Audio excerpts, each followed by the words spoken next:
14 ऐसी ख़तरनाक अलामतें जिनके ज़ाहिर होने से आपकी शादी अल्लाह ताला के सिवा और कोई नहीं बचा सकता। नंबर 1 अलामत ये है कि आप लोग बातचीत बहुत कम करते हैं। शाइनेस की वजह से,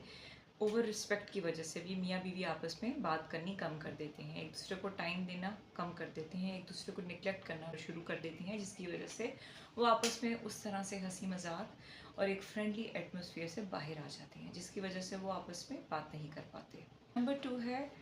कि there is hardly any intimacy.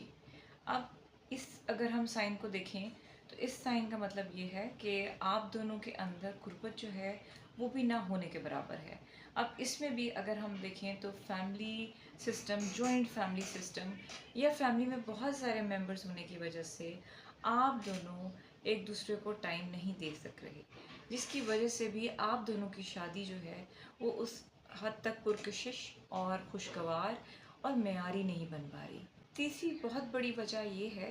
कि अगर दोनों स्पाउस में से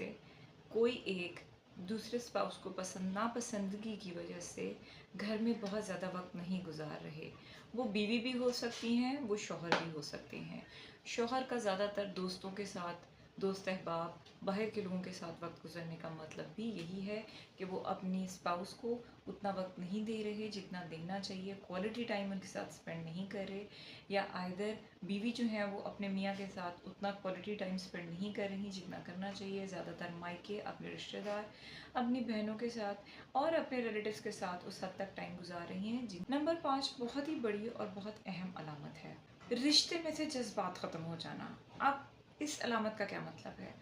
इस अलामत का मतलब है कि बहुत सारी शादियों में हमारी बच्चियों को हमारी सोसाइटी में ये सिखाया जाता है कि आपके मियाँ का टेम्परामेंट जैसा भी हो, आपके ससुराल का टेम्परामेंट जैसा भी हो, आपने बस गुजारा करना है, जिसकी वजह से मैनी टाइम्स हमारी जो ख़वातीन हैं वो अपने जज्बात को, अपने इमोशंस को दबाती हैं, जिसकी वजह से आहिस्ता आहिस्ता आहिस्ता वो इस हद तक हर चीज़ को इग्नोर कर देती हैं कि उनके अपने जो जज्बात होते हैं वो बचते ही नहीं हैं, और वो इतनी साबिर भी नहीं, आप उनको कह सकते इमोशनलेस हो जाती हैं, वो जज्बात से खाली हो जाती हैं। नंबर 6 जो है, कॉन्स्टेंटली अपनी प्रायोरिटीज़ को चेंज करना। अब इसका मतलब क्या है? इसका मतलब ये है कि मियाँ या बीवी दोनों में से एक, मर्द या औरत में दोनों में से एक अपने फ़ैसलों पर कायम नहीं रहते और मुसलसल अपने फ़ैसलों को, अपनी चॉइसेस को, अपने ख़यालात को चेंज करते रहते हैं कॉन्स्टेंटली, जिसकी वजह से भी जो दूसरा पार्टनर होता है, आपका स्पाउस, वो इस चीज़ से उकताना शुरू कर देता है, जिसकी वजह से वो आपकी किसी भी काम को, आपकी गुफ्तगू को, आपके बिहेवियर को, आपकी नीड्स को और किसी चीज़ को प्रायोरिटी नहीं देता और उसको इग्नोर करना शुरू कर देता है। नंबर 7, ये अलामत भी बहुत बड़ी अलामत है, और इस अलामत के अंदर हम ये देखेंगे कि दोनों स्पाउस का एक दूसरे के लिए टोटल मुख्तलिफ ख्याल होने, लाइफ के डिफरेंट गोल्स होने, डिफरेंट वैल्यूज़ होनी और डिफरेंट ख्यालात होने और डिफरेंट चॉइसेस होनी। ये एक्सपेरिमेंट किया गया था, बहुत सारे साइकोलॉजिस्ट ने किया था 2 ग्रुप्स के अंदर, कि हम ख्याल कपल्स को देखा गया और जिनके ख्यालात मुख्तलिफ थे, दोनों पर्सनैलिटीज़ टोटल डिफरेंट थी, उनको देखा गया। तो जिन पर्सनैलिटीज़ डिफरेंट थी उनकी शादी जो है वो ज़्यादातर नहीं चली, जिनके हम ख्याल थे, जिनकी प्रायोरिटीज़ सेट थी, गोल सेट थे, वैल्यूज सेट थी, उनकी शादियों को ज़्यादा कामयाब देखा गया।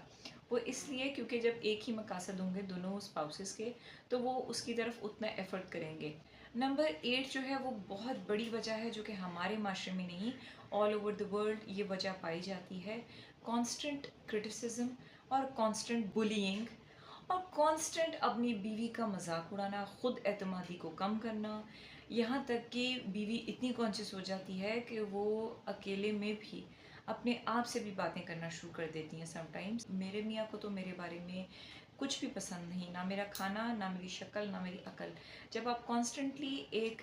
इंसान पर इतनी तनकीद करते हैं जिसकी वजह से आप बहुत ज़्यादा प्रेशर में आ जाते हैं कि आपको हर चीज़ देख समझ कर करनी पड़ती है, तो आपके ब्रेन का जो स्विच ऑफ मोड होता है, एक रिलैक्स मोड होता है जो सिर्फ आपको अपने स्पाउस से मिल सकता है, जिसके साथ आपको, क्योंकि अल्लाह ने ऐसा निज़ाम बनाया है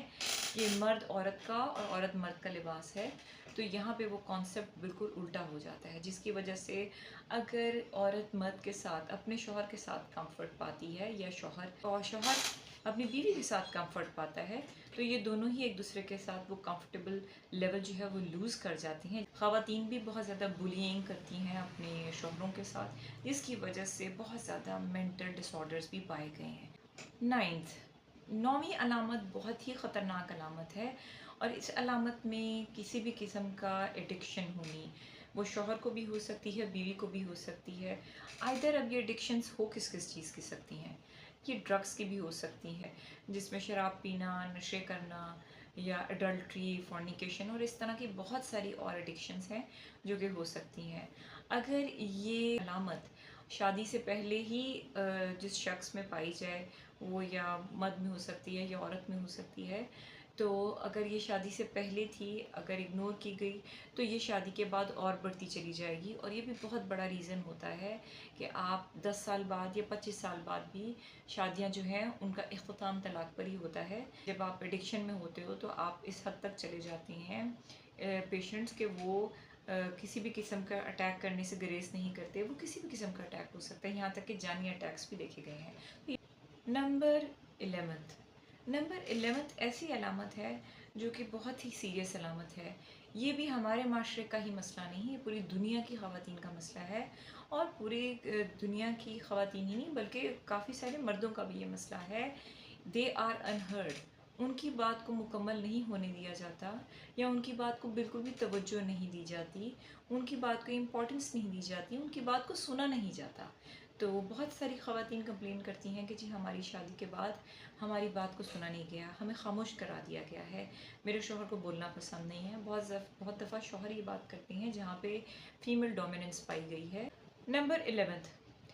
11वीं वजह जो है वो बहुत इंपॉर्टेंट वजह है, ये भी पूरी दुनिया में ही हमने देखी है, वजह एक्सपीरियंस की है, वो है lack of respect. Lack of respect जो है वो दोनों पार्टीज़ की तरफ से भी हो सकती है या आइदर एक पार्टी की तरफ से भी हो सकती है। लैक ऑफ रिस्पेक्ट की वजह से दोनों ही स्पाउस अपने एक दूसरे की ये शादी का लिहाज नहीं करते, उनकी रिस्पेक्ट नहीं करते, एक दूसरे की शादी की रिस्पेक्ट नहीं करते, और जिसकी वजह से मसले मसाइल छोटे से शुरू होकर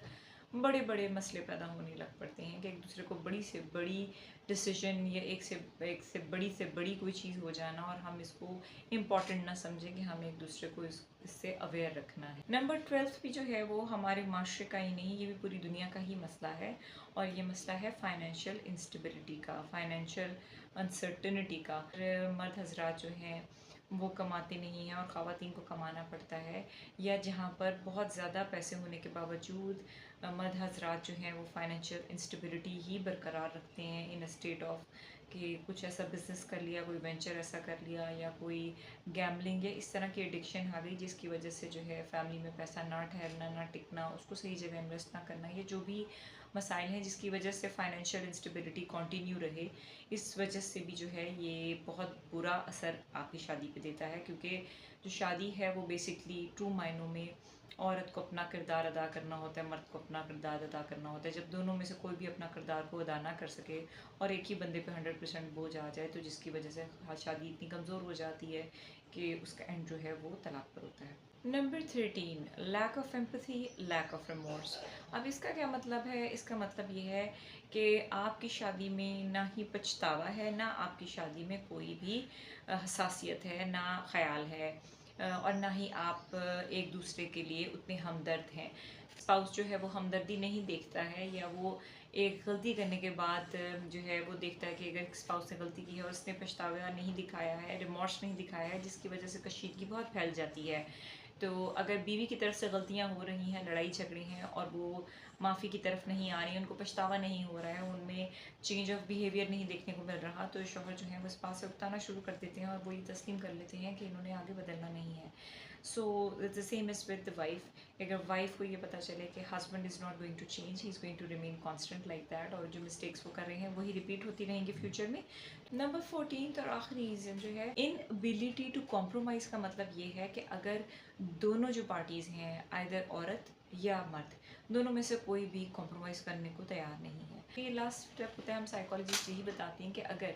दोनों पार्टीज़ में से कोई एक भी अपनी रिकॉन्सिलेट करना चाहता है, अपनी काउंसलिंग कराना चाहता है, तो ये आखिरी स्टेप होता है जब आप काउंसलिंग या थेरेपी की तरफ जाती हैं जिसमें कपल थेरेपी की जाती है और कपल्स को बताया जाता है ताकि वो डायरेक्ट एक दूसरे से बात ना करें, जिसकी वजह से उनको क्रिटिसिज्म, बुलिंग या जो लैक ऑफ रिस्पेक्ट है, लैक ऑफ एम्पैथी और रिमॉर्स और इस तरह के इमोशन से गुजरना ना पड़े जो उन्होंने पास्ट में एक्सपीरियंस किए हैं। तो ये लास्ट जो था ये साइन था। अगर दोनों ही कॉम्प्रोमाइज़ करने के लिए तैयार नहीं है, एक दूसरे की गलतियों को माफ़ करने के लिए, आगे बढ़ने के लिए, हेल्दी फ्यूचर बनाने के लिए, उसको बिल्डअप करने के लिए तैयार नहीं है, तो ये शादी की जो है आखिरी सांसों पर होती है। तो ये थी आज की 14 अलामतें। आई होप आप लोगों को आज की वीडियो पसंद आई होगी। Thank you so much for watching. इंशाल्लाह अगली वीडियो में मैं आपसे मिलूंगी और इसी तरह के बहुत बेहतरीन टॉपिक के साथ। Thank you so much for watching. Allah हाफिज़।